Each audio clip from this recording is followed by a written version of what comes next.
a gente teve o diagnóstico deles mesmo, fechadinho, com 1 ano e 10 meses. E aí, o que você fez? O que foi cedo também, né? Se a gente for parar pra pensar em outros casos. Não, foi super cedo. Foi super mas cedo. com muita insistência e ir ao médico correto também, acho que ajudou muito. Assim. Nesse momento, né? Porque uma coisa é você suspeitar, outra coisa é você falar, poxa, não é coisa da minha cabeça. Tem alguma coisa aí. E a gente precisa ver e a gente precisa tratar. Né? O que passou na sua cabeça? Quais foram os seus medos, suas aflições? O meu medo, na verdade, era justamente de não ter esse diagnóstico logo. Porque eu sabia que alguma coisa tinha, né? Dentro do nosso coração, a gente sabe que tem alguma coisa, a gente até já cogita a ideia ali. Na verdade, acho que a gente já bate o martelo, né? Eu, inconscientemente, já falava, eles são autistas, eles são autistas. Mas, no fundo, a gente quer ter uma esperança de que não é bem isso. Você não quer. Eu tinha comentado, mas uma pessoa me falou, né, sobre esse médico. Ela falou, vai, ele é muito bom, pode ir, que você vai ver, você vai sair de lá com um diagnóstico. Foi o que aconteceu.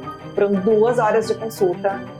Assim, me perguntando tudo sobre tudo, desde a gestação, nascimento, mês a mês, pedindo pra ver foto, pra ver vídeo, porque eles eram muito pequenininhos, então eles não conseguiam, eu lembro que o Noah ficou o tempo todo assim, no meu colo, ninguém mexe comigo, sabe? O Theo ainda se soltou um pouquinho depois, mas não tinha como, ali, naquele momento, ele conseguir ter uma resposta deles ali, né? Então foi muito importante tudo isso, e dali ele já falou, é autismo.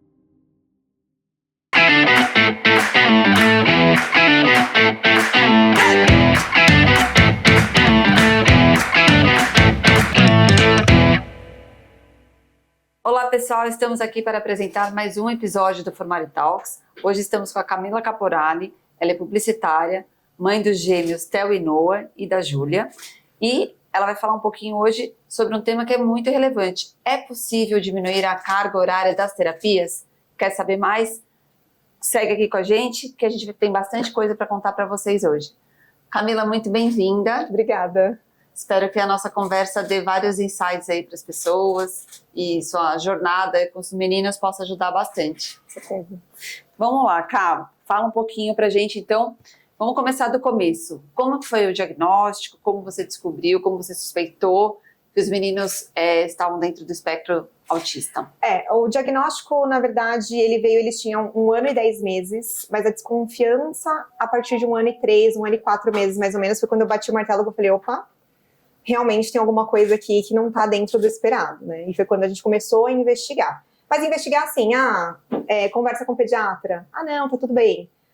Mas vamos falar com uma psicóloga, indica para uma psicóloga, que não era especialista em ABA. E rolou aquela história, cada criança ter seu tempo? Com certeza. Inclusive, até de um neurologista. Que eles eram gêmeos demora, porque eles nasceram prematuros, né? Mas mesmo corrigindo a idade, tinham atrasos, assim, bem significativos, né? Então, várias coisas. São gêmeos demora mais para saber quem é quem. Prematuro. Meninos também. Menino é preguiçoso, demora. Menino não fala que nem menina. Exatamente. Então, assim, tinha várias coisas que ficavam colocando na frente que a gente sabe que não é bem assim, né? E isso acabou atrasando um pouco mais, né? A gente tem um diagnóstico ali logo de cara, porque já era muito evidente, eram muitas características. E com quantos meses ou anos que eles tinham que você já levantava a suspeita que alguma coisa acontecia? A minha maior suspeita, na verdade, foi com o Noah. Ele tinha por volta de uns 7 meses. Eu fiz uma viagem e fiquei 3 dias fora, né? Então eles foram cuidados pelo meu marido, pela minha mãe, enfim. E quando eu voltei, ele nem ligou. Era como se assim, eu não tivesse nem sumido de casa ou aparecido na frente dele. Certo. E ele me evitava. Então eu lembro, ele tinha 7 meses. Eu aparecia na frente dele, ele olhava para todos os lados, menos para mim. Aí na época minha mãe até brincou, falou assim, ele ficou chateado que você sumiu e agora você volta assim do nada. E eu falei, gente, mas... Começam a ter várias interpretações, né? Eu fiquei meio assim, mas assim, eu relevei. Já o Theo não, o Theo ficou super eufórico e tal. E ele, nossa, ele pudesse nem entrava em mim. Até hoje o Theo é assim, né, muito grudado. E aí eu falei, bom, então tá. E passou. E aí, né, eles foram crescendo, aquela loucura de correria com 2 crianças. Então, muitas coisas passam que você não... E eu não tinha também referência de outras crianças, né, dessa idade. Sim. Eu não convivia com outras crianças para olhar e falar, nossa, que diferença, né, no desenvolvimento e tal. Então, não tinha isso, né. E você foi mãe, né, de primeira viagem com 2. 2 de uma vez. E os 2 ali com um atraso que você não sabia até que momento era dentro do esperado e não, né. Certo. E aí, então mais ou menos com 1 ano e pouco você soube o diagnóstico deles? Sim, a gente teve o diagnóstico deles mesmo, fechadinho, com 1 ano e 10 meses. E aí o que você fez? O que foi cedo também, né, se a gente for parar pra pensar em outros casos. Não, foi super muito cedo. Foi super mas cedo. com muita insistência e ir ao médico correto também, acho que ajudou muito, assim. E nesse momento, né? Porque uma coisa é você suspeitar, outra coisa é você falar, poxa, não é coisa da minha cabeça. Tem alguma coisa aí. E a gente precisa ver, a gente precisa tratar. Né? O que passou na sua cabeça? Quais foram os seus medos, suas aflições? O meu medo, na verdade, era justamente de não ter esse diagnóstico logo. Porque eu sabia que alguma coisa tinha, né? Dentro do nosso coração, a gente sabe que tem alguma coisa, a gente até já cogita a ideia ali. Na verdade, acho que a gente já bate o martelo, né? Eu, inconscientemente, já falava, eles são autistas, eles são autistas. Mas, no fundo, a gente quer ter uma esperança de que não é bem isso. Porque você não quer, né? Sendo muito realista. Você quer saber, mas você não quer. Mas você não quer. Não quer exatamente. que seja, né? Tanto que eu nunca vou me esquecer, quando a gente estava a caminho, né, do médico que fechou o diagnóstico deles, no caminho, a impressão que eu tava indo pra forca, assim. Uma angústia, um negócio ruim, sabe? Parece que eu tava acabando com a nossa vida naquele momento. Era a impressão que eu tinha, era o sentimento que eu tinha. Mas em contrapartida eu saí aliviada do consultório. Porque eu falei, pronto, é isso, agora a gente já sabe o que tem que ser feito. Preciso fazer, né? Exatamente. Porque quando você não tem um diagnóstico, parece que você tá nadando sem rumo. E pra onde eu vou? Será que o que eu tô fazendo é o correto? Será que é o suficiente? Será que não é? E as pessoas não te levam a sério. Porque, assim, os meninos, eles tinham muitos atrasos, mas eles eram muito sociáveis. Então, eles gostavam das pessoas, eles gostam muito das pessoas, eles gostam de chamar atenção. Então, isso confundia muito. As pessoas falam assim, imagina, autista não olha. Autista não devolve sorriso social. Autista não é carinhoso. Que as pessoas têm o estereótipo, né, do autista. E cada um tem o seu, né? Exatamente. Ou é aquele clássico, ou é aquele, né? Enfim. As pessoas fazem isso e, na verdade, a gente está falando de um espectro. Exatamente. Quando a gente fala de um espectro, a gente está falando de níveis, não só diferença de níveis de suporte, mas de manifestações de sintomas de formas diferentes. Inclusive, né, os meninos, né? Aí, de novo, a gente tem gêmeos, univitelinos, ou seja, eles são gêmeos com o mesmo, né? Eles são iguais. Você fala que eles não são, mas eles são. A única coisa que muda ali é digital, né? Se a gente for...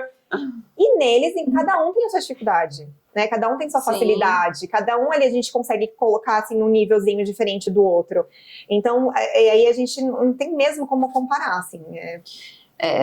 Eu acho que isso é muito importante. A gente sempre fala para as mães, compare seu filho com ele mesmo. Exatamente. Essa é uma comparação justa, né? Porque, na verdade, a gente faz isso com a gente. Opa, toquei aqui. A gente faz isso com a gente, né? Então, hoje eu tô assim, como que eu era há 5 anos atrás, como eu era há 10 anos atrás? Não adianta me comparar com você que tem uma outra história, um outro perfil, uma outra formação. Exatamente. Né? Então, é um recado que a gente sempre dá para as mães, compare seu filho com ele mesmo, né? Porque senão é desvantajoso, é injusto com uma criança. E a gente coloca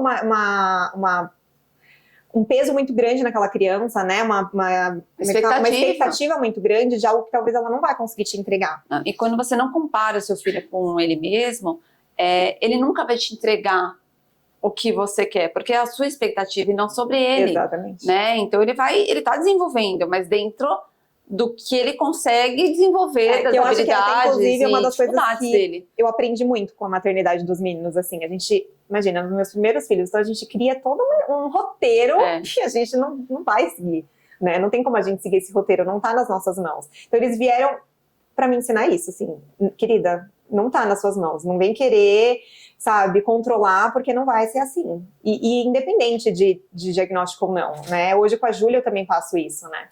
Então, você tem a Júlia, que é típica, né? E tem o Theo e o Noah, que são atípicos, fazem tratamento aqui com a gente. E mesmo a mãe de uma criança típica, não vai ser o roteiro que ela planejou. Não. Né? Então, eu falo que a frustração é a diferença da expectativa que você tem para o que a criança para o que ela está te integrando. Entregando. Eu falo que, vamos lá, de novo, corta de novo.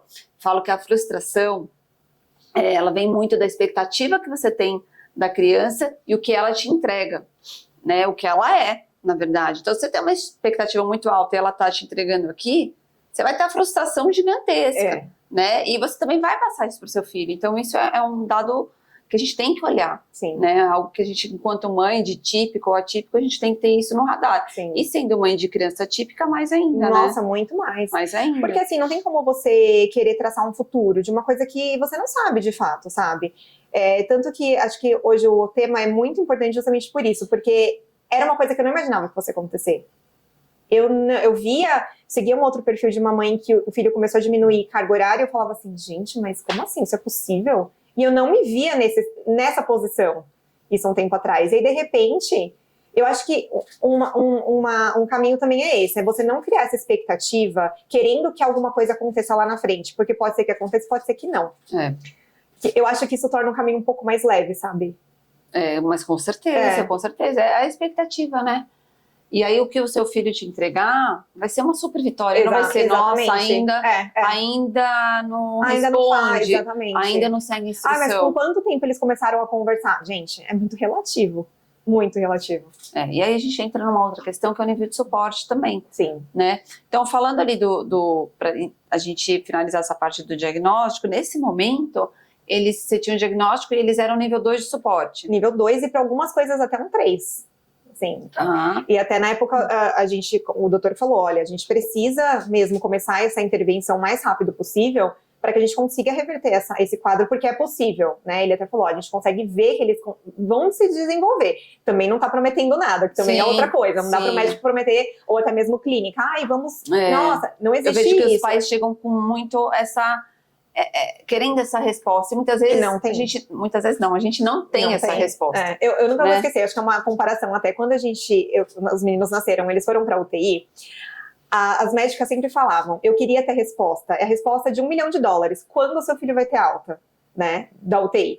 E eu acho que é a mesma coisa, seria a resposta de $1 milhão, de muitos outros milhões, na verdade, se você pudesse dizer para aquela mãe, para aquela família, não, seu filho vai falar com tanto tempo, o seu filho vai responder com tanto tempo, e não tem como, não existe essa resposta, justamente porque vai depender do quanto aquela criança tem de capacidade de conseguir se desenvolver, né? Tem inúmeros fatores, né? Se tem deficiência intelectual associada, alguma outra comorbidade, como que é a intervenção em casa, como que é quais são as terapias, qual o formato, carga horária, tem assim, como que é o programa, se tem comportamentos interferentes, tem muitas variáveis. Sim. Né, tem muito CIS aí no meio do caminho. Isso tudo a gente não pode nunca ignorar, porque senão a gente volta para o papel. Quero diminuir a redução de carga horária, quero que meu filho do nível 3 passe para o nível 1, e às vezes vai ser possível e às vezes não vai ser possível. Né? Camila, me fala um pouquinho, fiquei curiosa para saber, você tinha ali os meninos eles tinham 1 ano e 3 meses, mais ou menos, e de repente você se viu ali com uma indicação terapêutica do quê? Quantas horas semanais de terapia? 24 horas. 24 horas semanais. Como que foi essa transição, né? Porque você trabalhava, você era publicitária, como foi essa transição da sua carreira para focar estritamente na questão da maternidade e na adaptação disso tudo na sua rotina, né? Sim, na verdade foi uma consequência, vamos dizer assim, porque eu trabalhava na área comercial, né? Fazendo divulgação de uma empresa, enfim. E aí, de repente, eu me via falar, não dá, era uma rotina completamente, assim, não batia, né? Maternidade versus esse trabalho que eu tinha na época. E aí, quando eu finalmente consegui, né, sair desse emprego, me veio o avalanche do autismo, né? Da desconfiança. E aí, todos os planos que eu tinha feito para aquela época, eu deixei de lado, né? Planos pessoais ou de carreira? Planos pessoais, de carreira. Então, para quem não sabe, né? Quem não me conhece, desculpa. Eu tenho um Instagram, né? Então eu compartilho desde a época da gestação dos meninos, né? Fala o nome do seu Instagram para o pessoal seguir. @cacaporali. E eu encontro como os Gêmeos da Cá ainda também, que era o nome anterior. Então eu estava muito focada, né? Porque se perfil desse certo, para que eu conseguisse de fato trabalhar somente com isso, né? Com divulgações, enfim. E aí eu de repente parei, falei, eu não tinha coragem mais de continuar. Porque as pessoas já tinham começado a perceber que eles não falavam ainda. E eu comecei a me sentir envergonhada e não me sentia preparada mesmo para falar sobre o assunto. E eu falava assim, gente, se as pessoas estão percebendo que eles ainda não falam, eles vão começar a perceber outras características, outras coisas. E aí eu não tenho resposta para isso ainda. Eu não quero também que as pessoas sejam tão invasivas a ponto de querer ficar... isso, aquilo. Porque tem que ver, porque isso, porque aquilo, porque não é tão simples assim, né? A gente tem um processo para conseguir achar um médico que saiba sobre o assunto, que dê um diagnóstico. É um processo, por mais que você suspeite, é um processo de você, enquanto mãe, enquanto família, estrutura familiar, de pegar aquela nova realidade, assim, parece que fica uma confusão mental, né? As famílias ficam muito Até porque também impactadas. tinha isso, eu ainda tinha que, não convencer, mas explicar pra família e pros amigos. Tinha muitos passos. Tinham muitos passos. Então eu parei, então eu aparecia quando dava, sabe? Sempre naquela correria, naquela desculpa de que tal. Então os meus planos foram todos assim, fica aí, a hora que der a gente volta, sabe? E aí eu demorei um pouco, eu só fui conseguir falar do diagnóstico abertamente mesmo pro meu público quando eles já tinham feito 2 anos.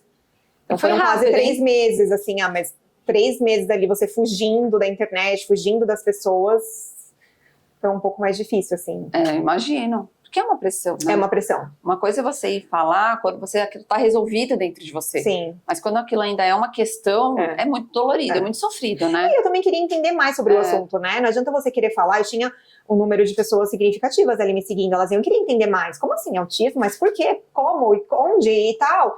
E eu não ter a resposta, eu não saber falar sobre o assunto também é complicado, né? Então eu falei, não, eu preciso entender mais, saber o que a gente vai fazer, o que é necessário, né? Enfim. E qual foi o seu caminho? Você encontrou primeiro um bom médico para fechar o diagnóstico e depois você encontrou a terapia ABA, ou você encontrou a terapia ABA e depois você chegou no médico? Não, cada família tem um roteiro. Primeiro, uma psicóloga no desenvolvimento infantil, mas ela não era focada em ABA. Então Foi o que o pediatra te indicou? Isso, que o pediatra me indicou.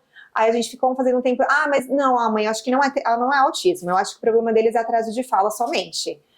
Aí me indicou para uma fono, e essa fono, maravilhosa, eu devo muito a ela, inclusive, porque ela foi a primeira profissional que falou, eu confio em você, vai em frente, porque eles precisam de terapia, de mais coisas, né, eles tinham 30 minutos, 40 minutos de fono, ali uma vez na semana, e ela... E o quanto isso é improdutivo, Nossa, né?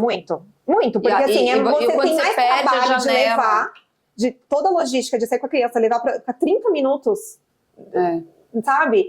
E aí, eu sempre muito aberta com ela, deixando muito claro que eu estava aberta ali para entender, porque a gente sabe que demora, né? Qualquer avaliação, não é assim, faz uma sessão, pronto, tá aqui o resultado. Não, ela falou, olha, eu preciso de pelo menos 3 meses e tudo mais. Só que assim, em 2 semanas eu falei para ela, para mim é muito claro que não é só um atraso de fala. Aí ela sentou e falou, não é. Então, procura um médico especialista, porque eles precisam de outras coisas. Então, ela foi a primeira profissional que me acolheu, que acreditou em mim, que não me chamou de mãe, que estava na internet pegando muita informação e colocando coisas na minha cabeça, sabe? E quanto que um profissional qualificado, que sabe o que está fazendo, o que está falando, ele tem um poder de ou atrasar esse desenvolvimento e o tratamento dessa criança, ou potencializar. Sim. Né? Porque é um profissional que fala ali, não, ele não tem nada, você perdeu ali 2, 3, toda a janela ainda de mais quando a intervenção família precoce. ainda não está preparada para ir atrás a fundo, como eu fiz. Porque é o que quer ouvir. Lógico, é muito mais confortável você ouvir. Não, mas o médico disse que não tem nada. Quem sou eu para falar que tem? Entendeu? Então, aí você já fica assim, tranquilo, maravilhoso, o médico falou que não tem.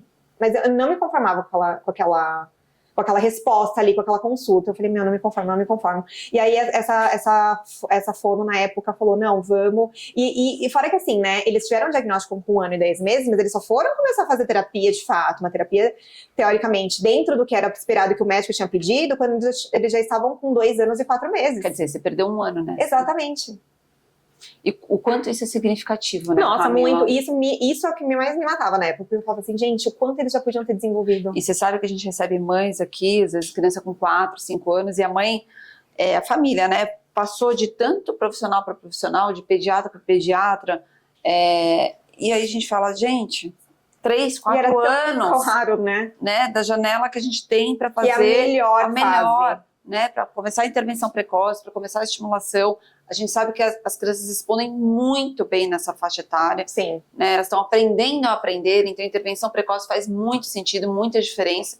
E que bom que você teve essa fono aí na sua vida, falei, que te então orientou. Tá bom, eu vou ser a louca da família, vou atrás. Vou colocar doença, então vou rotular. Porque eu falei... O fato não é o diagnóstico para rotular, mas para você saber o tratamento correto. E isso precisa dar claro para as pessoas. pessoas. Isso, exatamente. Poder fazer isso, né? Porque se você não tem um diagnóstico, hoje, infelizmente, o plano de saúde não vai ser bonzinho com você e falar assim, é só um atraso, então vamos tratar esse atraso. Não, você não consegue. Ele vai te disponibilizar 30 minutos de terapia uma vez na semana. É isso.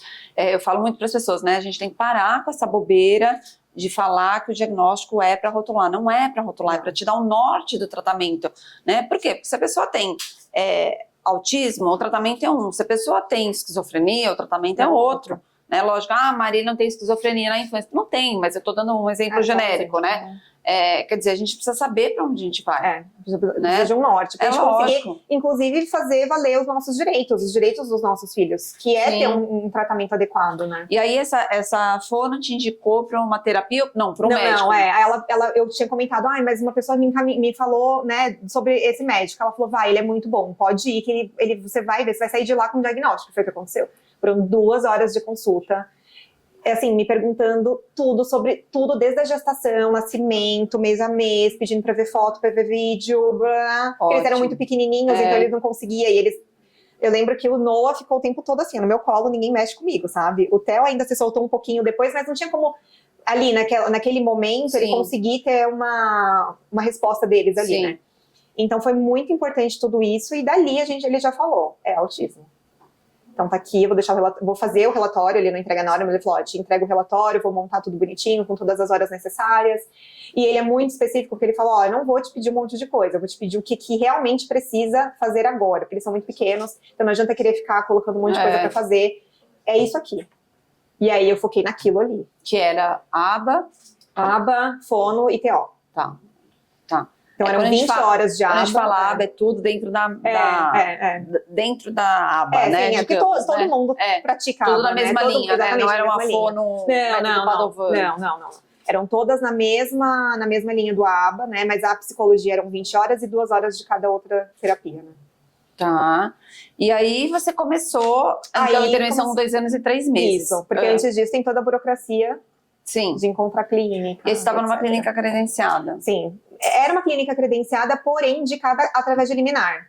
Então não era uma clínica que a gente encontrava na rede credenciada ali, mas ela era credenciada, sabe? Não estava no livrinho, mas ela tinha...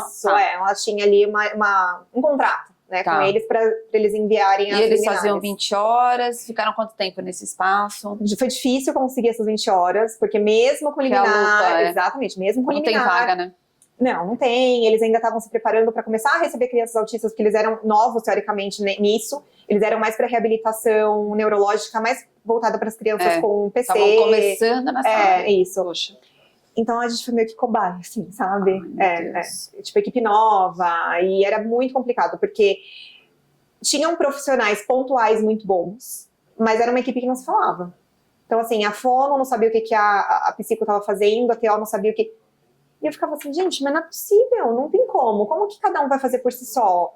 É um tratamento Era no mesmo espaço, mas não era integrado. Não era integrado.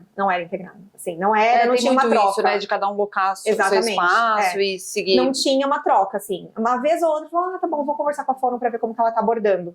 Então, assim, você via que eles ficavam completamente perdidos. Porque, com ela é uma abordagem, com a outra é outra. E uma me passava uma orientação, aí a outra falava, não, mas não faz assim, faz... Eu falei, gente... Nossa. Mas, enfim, foi assim, 1 ano. E tudo novo, né, Camila?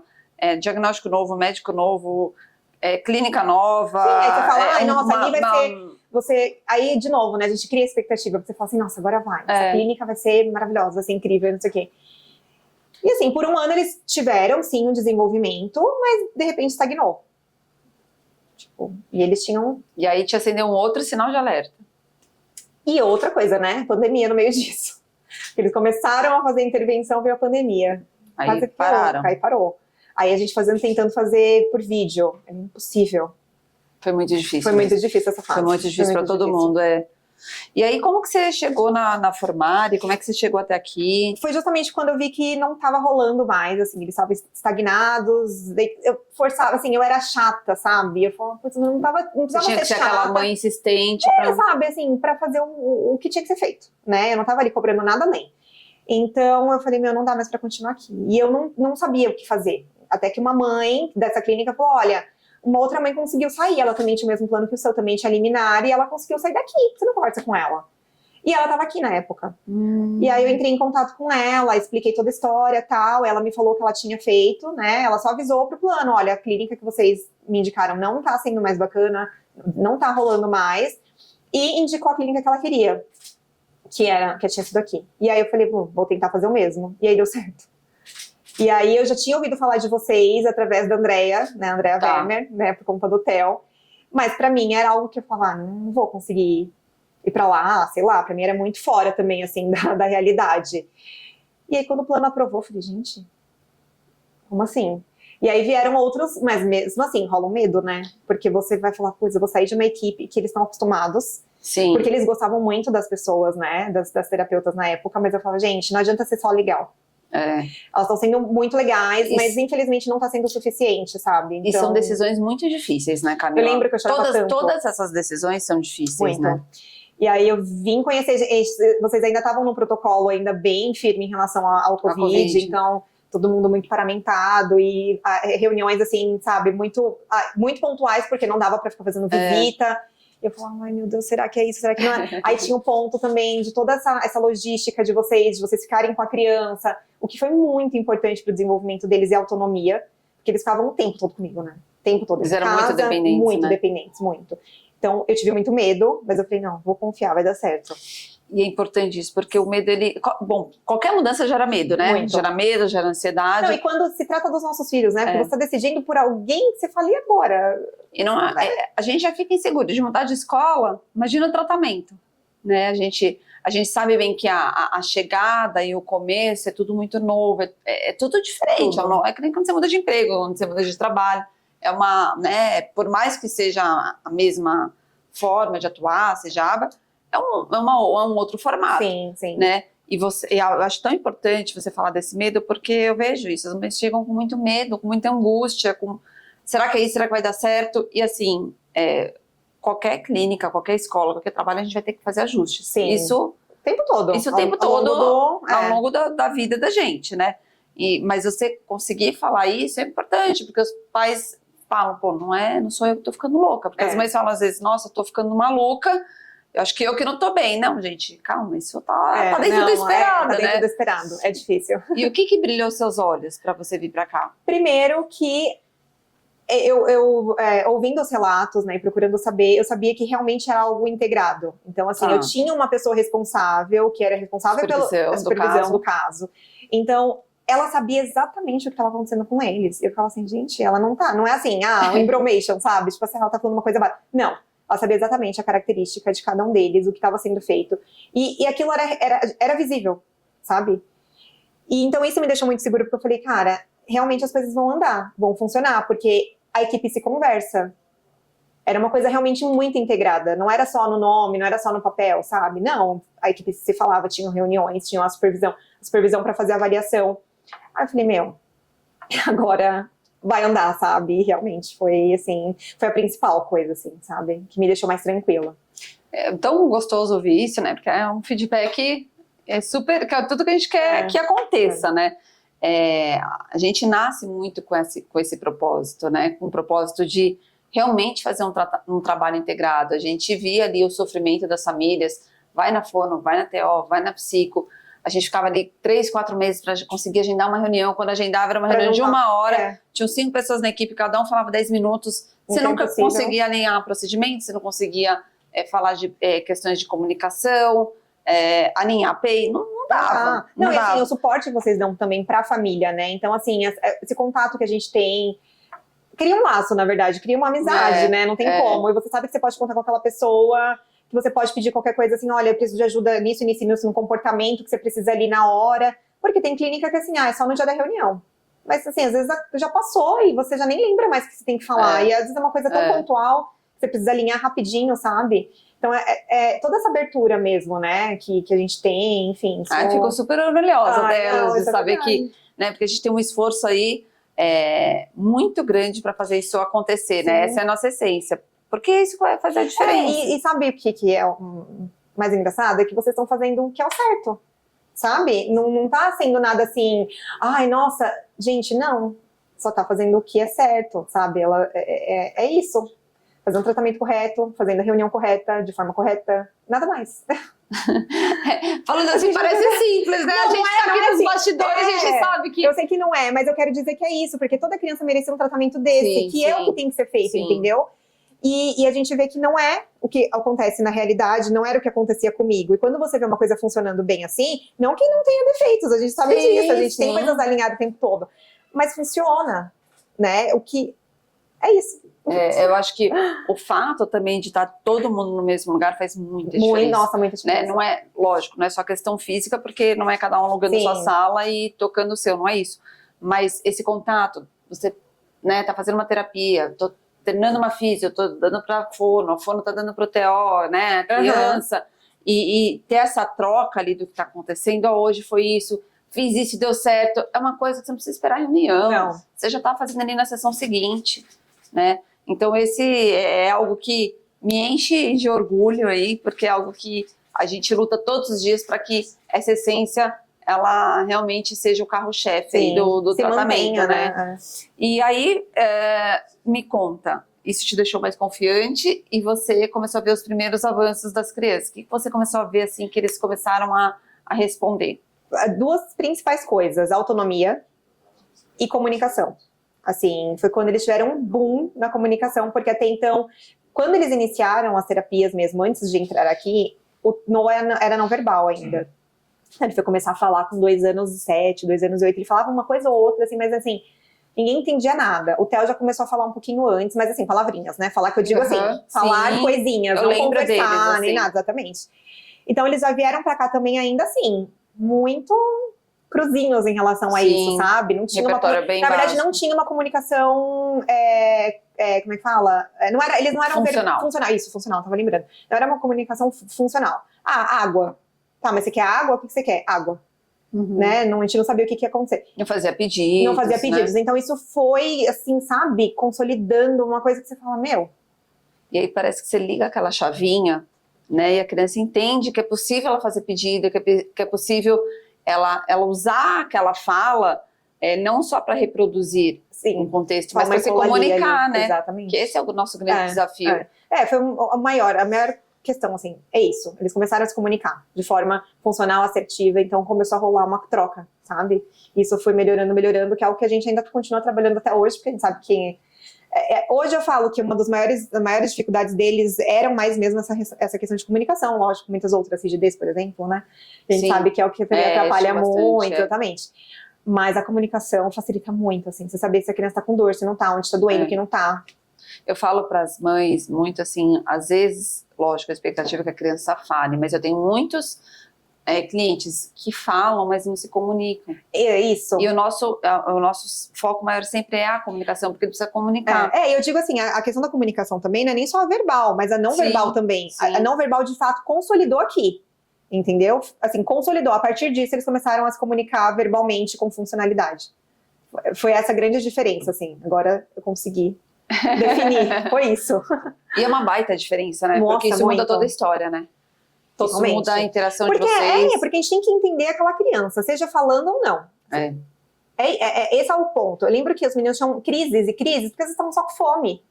E a gente não sabia que estava com fome, eles também não sabiam dizer que estavam com fome, sabe? E a gente sempre faz essa análise, né, da contingência que tá ali, né? O problema de comportamento, ele sempre tem uma razão. Sim. Nunca é do nada. A gente sempre fala, nunca é do nada. Não é do nada. Né? Então, alguma coisa não tá legal. E muitas vezes a gente vê estratégias, digamos assim, profissionais tratando ali o comportamento, né, em bloquear, em manejar e esquecendo ali o contexto, né, que é o que a gente chama de contingência. Então, isso é muito importante. A gente tem que, sempre que a gente tem um problema de comportamento, ver qual que é o contexto, qual é a contingência, qual a função desse comportamento, o que ele está querendo comunicar com isso, né? Isso não é reforçar o inadequado, mas é você ter uma análise muito mais ampla, né? Isso é fundamental. E aí, Cá, eles começaram aqui também com uma carga mais extensa, né? Com 20 horas. 24 horas 24 também. horas. Ficaram com essa carga quanto tempo, mais ou menos? Eles ficaram até o ano passado. 2 anos, digamos. Foram 2 anos. Foram 2 anos. E aí, do ano passado pra cá, a gente começou a pensar na redução, o que me deixou muito nervosa também. Me conta um pouco disso, como é que foi?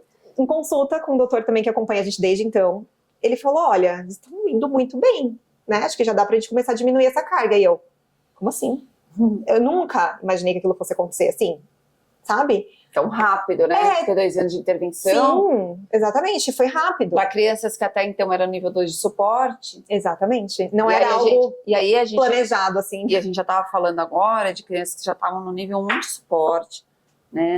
Sim, agora eles são no nível 1. E que a gente já conseguia pensar... É até estranho eu falar isso no nível 1, eu falo, meu Deus. Fica meio insegura? Fico ainda, sabia? É porque eu sou muito medrosa. É aquilo. Eu tenho medo de criar essa expectativa. Eu sei que tá sendo redundante falar expectativa o tempo todo, mas é isso. Eu tenho medo de criar essa expectativa de, nível 1, maravilhoso. Porque eu sei também que tem as suas dificuldades. Não é tão lindo, não é tão Tem simples. adolescência. Tem adolescência. É uma coisa que é o meu medo, inclusive, do ponto, enfim. Então, assim, é isso, assim. Eles foram pro nível 1, aí você fala, meu Deus, é isso. E começou a reduzir. E aí é muita notícia boa de uma vez só. Aí eu fiquei assim, gente, mas será que eu posso ficar feliz mesmo assim? Ou, sei lá, porque a gente sempre fica esperando, infelizmente. Não é sendo negativa, mas você fica sempre esperando assim, tipo, mas será? É que, assim, a trajetória da mãe atípica, né, da família atípica, ela já passou por tanto obstáculo que ela já se acostumou a ser difícil. Exatamente. E aí você quando vem uma coisa boa, você fala, não. E eu lutei tanto por essas horas que você fala, ué, agora eu vou diminuir? Como assim? Sabe? Deixa, porque vai que eu preciso de novo. Como assim? Mas dá, pode mesmo, não tem problema, como que vai ser isso? Então tem muitos medos, né? Aí é uma coisa que a gente nunca tinha pensado. Eu falei, mas tá, e agora? Como que funciona isso? Como que a gente vai, né? Como vai ser minha nova logística, né? Como que vai ser tudo isso, né? E aí a gente começou a diminuir aos pouquinhos. A gente diminuiu um dia da semana, então um dia da semana a gente de terapia. Eu falei assim, meu Deus, terapia, como assim? O que a gente vai fazer, sabe? Eles tinham um dia livre. Iam pra escola e à tarde livre, né? Então a gente podia fazer outra coisa, passear. Coisa que no parque, fazer coisas que pessoas fazem normalmente, a gente não conseguia fazer, sabe, durante a semana, assim. Que loucura, né? Porque você fica tão naquele mundo e que é preciso, né? Que é importante, mas você se aprofundar nesse mundo de terapias que quando você vê a possibilidade que você já nem estava mais esperando, você fala, nossa, não sei o que fazer com essa notícia tão boa, né? Não sei lidar. E aí, de repente, passou mais um tempo, uma nova consulta, vamos reduzir mais.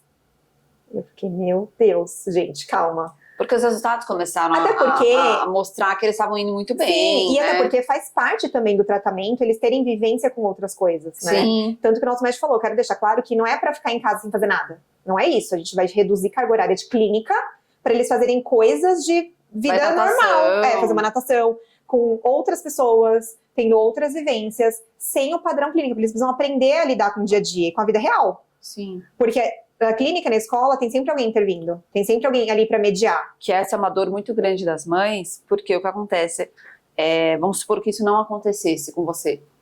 Essas famílias não têm a opção. Não tem a opção de, quero levar numa festa de um amigo, quero levar, lógico, uma festa é uma coisa pontual, mas quero que a criança faça futebol, uma natação. Quero, às vezes, deixar meu filho um dia livre em casa, porque a rotina é puxada, né? Elas não têm essa opção. Não. Nem a criança, nem a família. Porque a necessidade de intervenção, ela é muito gritante. Ela tá ali, né? As mães falam, não, eu vou fazer isso. Faz 1 ou 2 semanas e fala, não dá, eu errei, não... Né? Porque eu acho que às vezes a gente precisa ter experiência também para ver o que funciona para os nossos filhos. E isso que você está falando é importante demais. É isso, dar outras vivências, outras oportunidades, e que infelizmente nem toda criança ou toda família vai poder. Exatamente. Né? A gente está falando de um caso super assim, atípico dentro do atípico.